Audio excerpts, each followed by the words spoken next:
आज आपण पाहूयात एकदम सोपी, अतिशय पौष्टिक आणि चविष्ट मेथीचे पाणी किंवा मेथीचे सूप। हे मेथीचे पाणी बनवायला अतिशय सोपे आहे। पोळी भाजी खाऊन तुम्हाला कंटाळा आला असेल तर हा एक छान ऑप्शन आहे, किंवा लहान मुले पालेभाज्या खात नसतील तर तुम्ही मेथीचं पाणी करून त्यामध्ये पोळी कुस्करून मुलांना दिले तरी मुलं आवडीने खातील, अशी ही चविष्ट भाजी असते। चला तर मग रेसिपी पाहूया।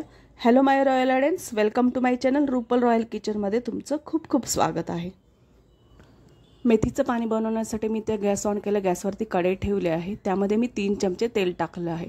आता तुम्ही म्हणाल 3 चमचे तेल फार होईल, पण इथं माझी मेथीची क्वांटिटी जास्त आहे, साधारण 2 जुड्या आहेत, तर तुम्ही मेथीच्या क्वांटिटीप्रमाणे तेल कमी जास्त करू शकता। त्यानंतर त्यामध्ये मी 1 चमचा जिरे टाकले आहे आणि त्यानंतर 10-12 लसणाच्या पाकळ्या कट करून टाकल्या आहेत।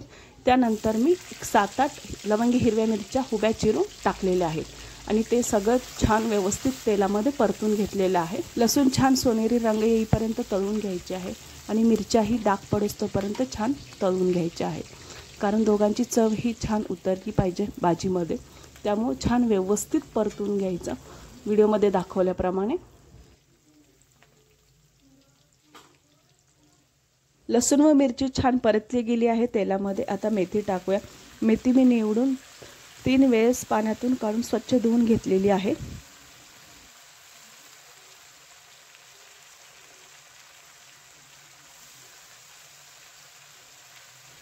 मेथी छान व्यवस्थित तेलात परतून घ्यायची।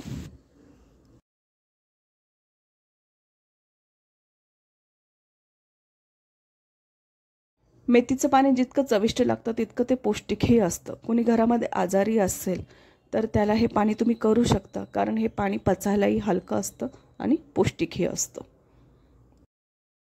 आजारी व्यक्तीसाठी किंवा लहान मुलांसाठी तुम्ही हे जर पाणी बनवत असाल तर मिरच्यांचं प्रमाण हे कमी वापरावं। भाजी छान परतली गेली आहे तेलामध्ये आणि तिला अंगचं पाणी सुटलेलं आहे। अजून छान व्यवस्थित परतून घ्यायची परत एकदा, आणि आता त्यामध्ये 1 ग्लासभर पाणी टाकायचे।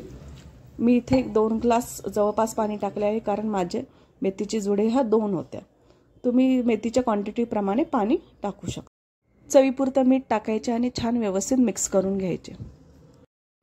अशा प्रकारे साधी, सोपी, चवीला अप्रतिम लागणारे पौष्टिक मेथीचे पाणी तयार आहे। आजारी व्यक्ती, लहान मुलं किंवा पोळी भाजी खाऊन तुम्हाला कंटाळा आला असेल तर पोळीसाठी मेथीचे पाणी बनवू शकता फॉर अ चेंज म्हणून।